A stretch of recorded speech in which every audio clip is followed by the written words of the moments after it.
Welcome to the Biscuit Book Club, where two friends, Shelly and Marci, talk with their favorite authors and yours about books, biscuits, and everything in between. Thank you so much for joining us. Welcome to the Biscuit Book Club, y'all. We're serving up stories with Southern charm. I'm Shelly. And I'm Marci, and we are so excited about today's show because Shelly and I are lining up our guests. But today we are doing something, I don't think we've ever done this, Shelly. We've talked about it, but you're the one who actually thought about it before I did. So I'll let you introduce it. Yes, we are talking about books that make a good book club pick. I love book club. When I moved to this small town in Alaska, I started a book club because I wanted to get to know other ladies and in the area. And it was just such a good decision because I've made lifelong friends. My writing group formed out of that book club, and I just can't imagine where I would be without Sarah and Jody, my writing sisters. And also, but we started realizing pretty soon that it was more about the fellowship than the book. Mm-hmm. So book clubs can serve many purposes, I think, but we did always take time for the discussion, and it's just really neat to know you're reading the same book as other people in your circle. And you look so forward to getting together. The first book club I was ever in was at my sending church in Tennessee. And they now have a nonfiction book club and a fiction book club. But I was in the fiction book club, and then the one I started here was fiction. But I think it'd be fun to be in a nonfiction book club too at some point, and because the discussion would be a little different. But today we're going to talk about books that make a good book club. Okay. A good book club pick. Well, you go with one, and then I'll go with one, and then you go with one, and I'll go with one. Okay. We'll take turns there. I have to say, I was in a book club for just a very short amount of time when we lived in Gallatin, but it was just reading books was not something I grew up with. And so then because I was a newspaper girl, I was more reading articles all the time. So people don't really have a magazine club. They just don't. So reading books was that was kind of a big deal. And so, but I have enjoyed that. And I love it that my daughter-in-laws are in book clubs. And now I think these younger moms, it's called the Well-Read Mom, and they are doing book club stuff. And when my daughter-in-laws have well-read mom, my sons are hosting a barbecue for well-fed dads. How fun. Did they do it on different nights? Because somebody has to keep the kids. The well-fed dads feed the kids as well. So, yeah. So I have no idea what kind of rambunctious shenanigans go on.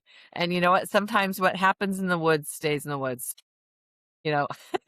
Wow. But amazing dads. They have the kids while mom's at book club. That's good. Yeah. So I just think that book clubs there's a resurgence of that maybe because of the sense of community and, people. I was talking with a friend and how much people gathered like at quilt stores. And, if I was working on a story and I needed some good information on the small town, I would always go during the quilting hour at the fabric store because I knew I could get whatever info I was looking for from the group of old gals. So, but we've kind of lost that a little bit. And so I think book clubs is a way where we can read on our own, but then come together. And I love that idea. And especially if you have a book club with writers in it, maybe you could do some of both. You could read a book, learn from, and then one that inspires you.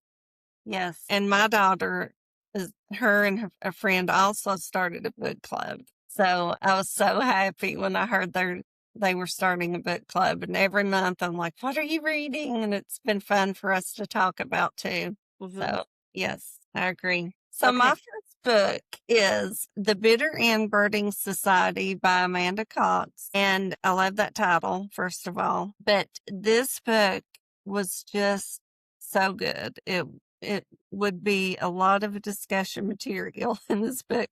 A hometown hero, Anna Lee Watkins, goes to Bitter End, Tennessee, and to help her great aunt prepare for retirement, and she's running from something in her life, but she runs straight into her family's past. So this is a dual timeline, which is what I write. And I know how hard writing these kind of books are. So it has let's see, a pastor's son marries a bootlegger's daughter. Mm. So that you can imagine forbidden love, and just it's really neat to see how she weaves the two stories together. She does really good with that. And I love how she did a good job with the bootlegger's family. And I always love a good redemption story. But it was really neat to see how the pastor and the bootlegger and families interacted. And of course, it's messy, which to me, messy relationships make for a great book club discussion. But it was really neat to see how she painted even with the bootlegger family and the community. It was a whole community. But the research she done, and we're going to be interviewing her, so I don't want to give too much away. But the research she done for this book, she went to Bitter End community, and she found out it was a bootlegger community. So it really appealed to me because my father actually worked for a bootlegger years ago when he was young, probably way too young to be doing that for sure. She was a woman, and she was very loved and respected in the community because she helped so many people. Although she was a bootlegger, that was the lifestyle back then in that area. And it was really neat to see how well that this author had done her research. So yeah, it really, I think I love this book too because I'd heard stories of my family. They came from that. Anyway, it was just thick with culture and had so many layers. And it's just neat to read about those cultures that are no longer around that really existed. I think it's probably been in the last 5 years that I even heard the term Southern fiction. Like, it is now a genre. I don't Yes. think, maybe you could answer that, but I don't think Southern fiction, you had Amish fiction, Yes. and then you had other types of fiction, but I don't think you had Southern fiction. But I think people are, because it's such a subculture, that it is kind of, it is now its own genre. Yes. And that's what I write. So that's what I read a lot of. Yes. Southern fiction has become very popular lately, and good for me because it wasn't. I feel like it's just happened. I remember an agent saying we're not seeing a lot of Southern fiction. I started trying to find an agent in 2019, and that's not that long ago. So I feel like Southern fiction is having a day. It's kind of like Sarah Sundin talked about when she started writing World War II? Yes. She was writing and no one wanted it. And then bam, I mean, it's still big, but Yeah. so yeah, that's kind of what I'm seeing with Southern fiction. So maybe I should start my own trend. I'm thinking about hysterical nonfiction, hysterical fiction writing. I think that would suit you well. So I don't know how long it'll take to get to catch on, but we'll go for that one. What's your book? So the book I brought to the table, I'm sorry, I have my tea here. The book I brought, I showed it to you already, was Deep Work by Cal Newport. And I started reading this until I got distracted. And that's what it's about. I just finished that book. And when you showed it to me before the show started, I couldn't believe it. I am picking it back up. Do you remember Mary Perrow? She was at Vision Writers Conference last year, and I met with her, and it was after the conference. I had a conference call with her, And she goes, okay, so what can I help you with? I'm like, I have so much like stuff. And so I started listing all the stuff I had going and everything. And she's like, okay, I think you need to just slow the roll. And I think you need to consider doing this. And she talked to me about, that's why I love that calendar that I showed you, because Mm-hmm. there is room on the weeks to do your deep work. Like I have so many projects and I tend to be a little bit of a bouncer, kind of like a pinball machine. Ping, bing, bing, bing. And I have so much stuff in my head. And what she said was, if you could just concentrate and do the deep work and just focus on one thing at a time, and then and I set my timer for 45 minutes. I take a stretch and I set it for another 45. So I think about my days like, okay, I could do 2 deep works today. I could do 1. I could do 3. Yes. I can do 0 because I've got so much family stuff going on. And I don't feel guilty because I've already planned to not do a deep work. But it's Yeah. where you write down what you're going to do. Because I do write articles, plus a chicken soup that I'm writing, plus a Mm-hmm. guidepost hook and a book project. And it's so hard to be like, okay, I should set up the interview and I'll edit that and I'll do this. But when you can just say, I'm just going to do one thing and Mm-hmm. only one thing, and just focus on transcribing that interview, breaking it down into sections, and tomorrow I will work on it again. Even if I have multiple things going, just Yeah. say one deep work at a time, because we can do multitasking. We can't multi-focus. Yes. So you can, and even then, if you've heard of the Canbo, it's something that starts with the word can. And I was with Mary DeMuth, and she was saying this really helps you to focus, and it's what you need to do, doing, and done. And you just put those on sticky notes and you move them over.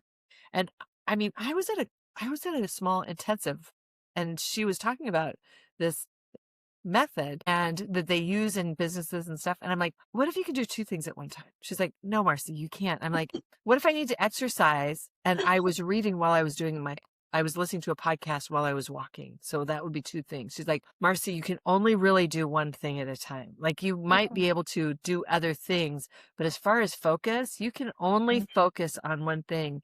And it was like, I bet I could do 2. Like, I mean, I seriously, and it took me that trip for the Lord to say, how about nothing? How about if you just sit here? So, I mean, I just feel like sometimes the pressure, and then if we've got other things going, it's so hard to not feel imbalanced. So I don't know, Mm-hmm. how did you feel about this work? Did that help you to feel centered? Yes, it helped me so much. I've just been so aware of how much time I was just spending like doing things that wasn't profiting anybody or especially me.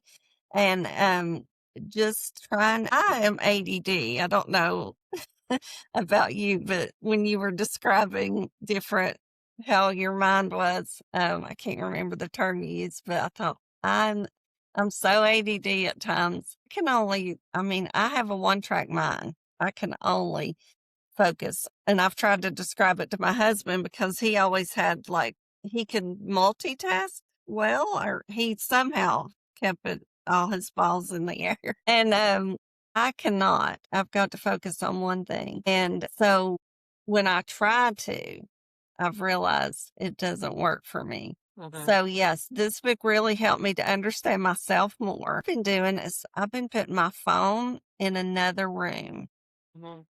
and that has really helped me. Even at night, I don't even take my phone into the bedroom with me. I put it in another room on charge. And then I've been reading more. It's just helped me in so many ways. I love Yeah. that book.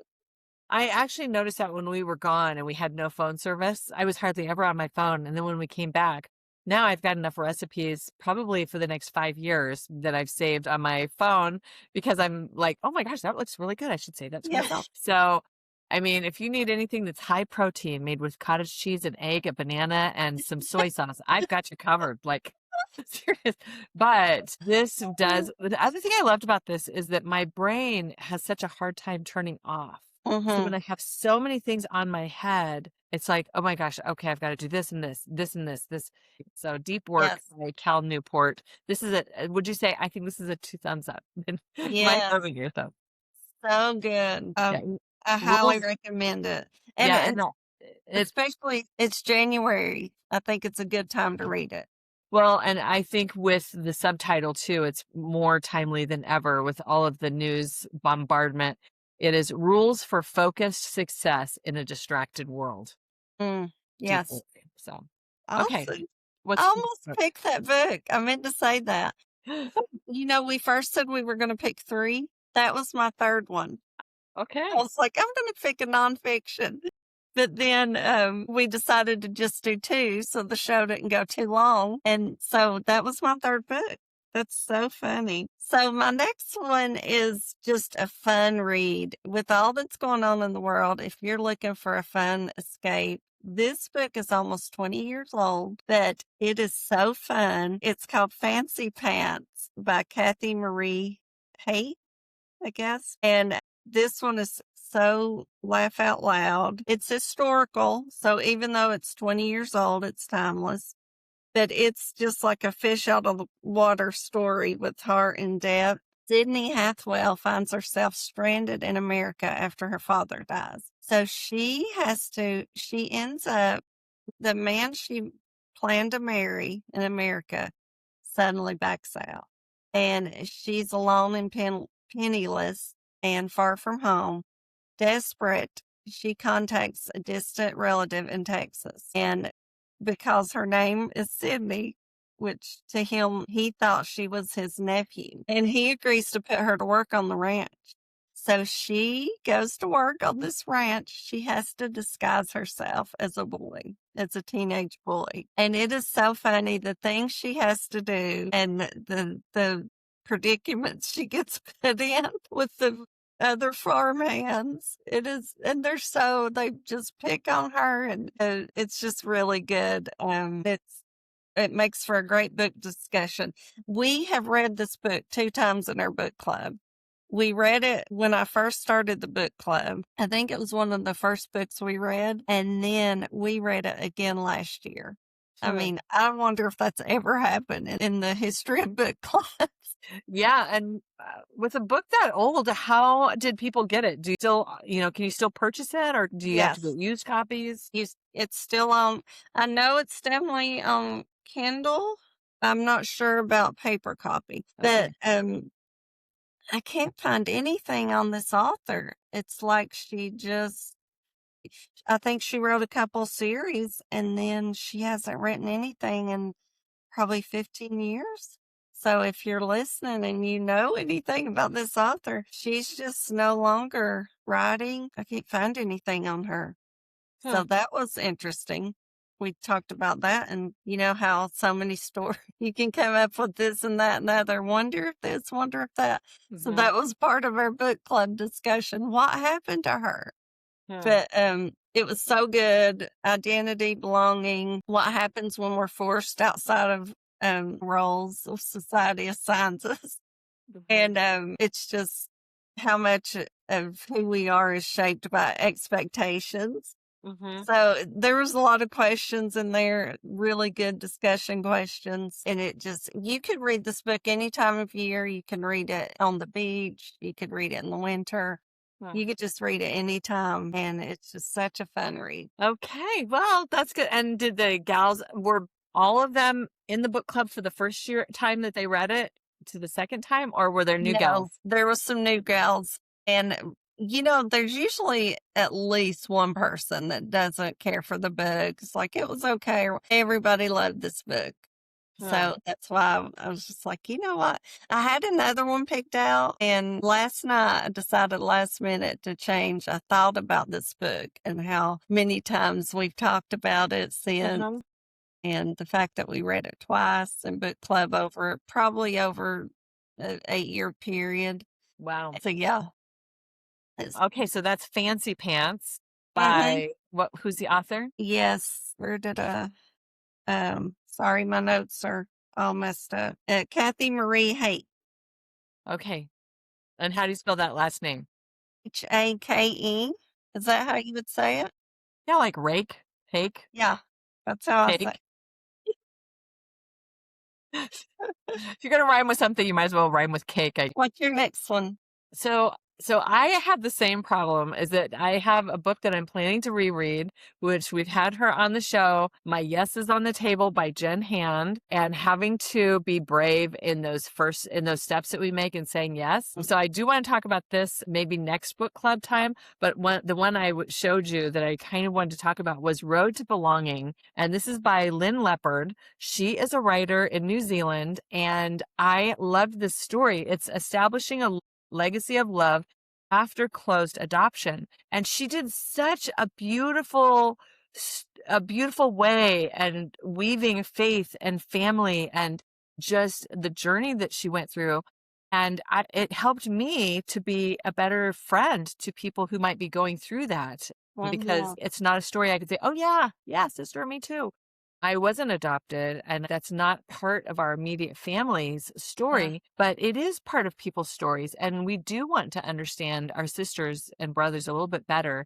And I felt like this was a perfect memoir, so well written. She's from New Zealand, and she talked about the adoption journey and how she's navigated that as an adult who had a closed adoption all the time she was growing up, and how she felt. It was a beautiful story. And when I talked to you about it, I think this is why reading is so important of different genres, because you mentioned something about it. Yes. My protagonist in my book is adopted, and I'm like, I have to read that book. I'm about to start editing my book. I finished the first draft, and I'm going to get that book to read because I need to know more about what she was feeling. Yeah, she did a great job. And I think that's the joy too about sharing books. So do you have another? We've got a couple more minutes. Do you have another one? Because I do have a bonus round. You go ahead, because my other one was deep work. Okay, so here's the last one that we can talk about. And like I said, my Yes is on the Table is one I'm reading again because Jen Hand did you read her book, My Yes is on the Table? No, I haven't yet, but it's on my list. And do you know what episode she was on? Ooh, I don't, but you should listen to it. Yes. So, and she is, it is the moving from fear to faith. And so I guess we will go ahead and talk about this since I took your other book, bonus round. But the thing was that I loved about it is I think that actually keeps us from moving forward. Like it keeps us from being brave and doing the hard work, because we're almost like it feels so overwhelming, and it's because we're carrying it on our own. We haven't given it to the Lord and said, okay, what do you have? And sometimes it feels too much to take a bunch of steps, but we can put our yes on the table with just the next thing, just our next section of hard work, and see what the Lord has us do with that. And I feel like for me, I need that affirmation. I don't know about you, but I do feel like I need to just remember that, okay, I put my yes on the table and I left it there. I didn't put a maybe on the table. If the Lord has asked you to do something, putting your yes on the table is really the best thing you could do. So anyway, I wanted to talk about that one. Yes. And maybe it's a podcast. Yeah, maybe it's just a podcast.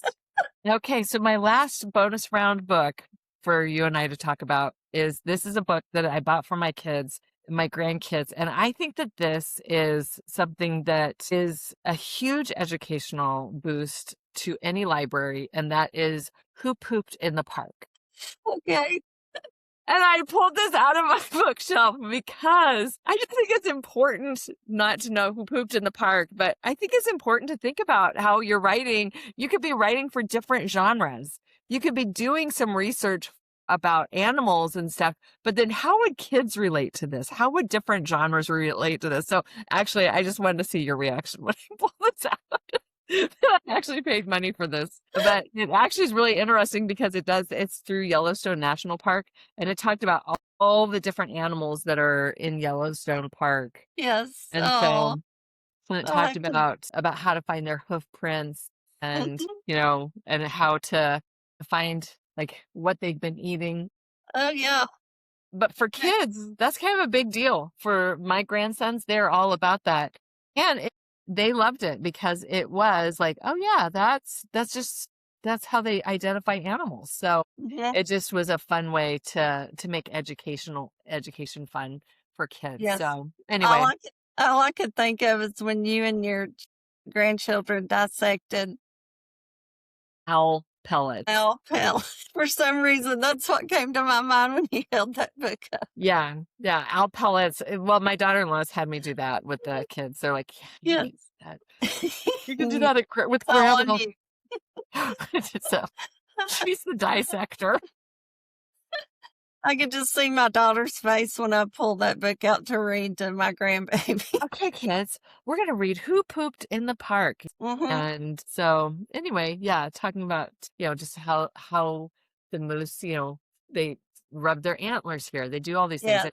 and the things that we need to be observant about. And I think that's the thing about us, you and I, we've talked about that, is that sometimes stories come from bootlegger families. Like Yeah. you never know where stories are. And I feel like that's what happened on our trip. Like we just get so busy. And you and I were Yeah. just talking about that too. Like so distracted, so busy. And you're just like going a bazillion miles an hour. And I remember one time it was when we lived in Minnesota and there was all these, they were called sloughs, all this wildlife, all this water, and there were all these birds. I'm from California. I had never seen so many different kinds of birds. And I knew that I could see them as I passed, and I knew that they were singing. I had heard them before when at our house.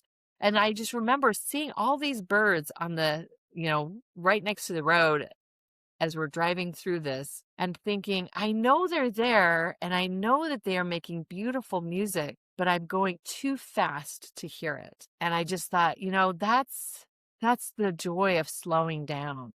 The birds are singing whether we're going fast or not. Life is happening whether we're going fast or not.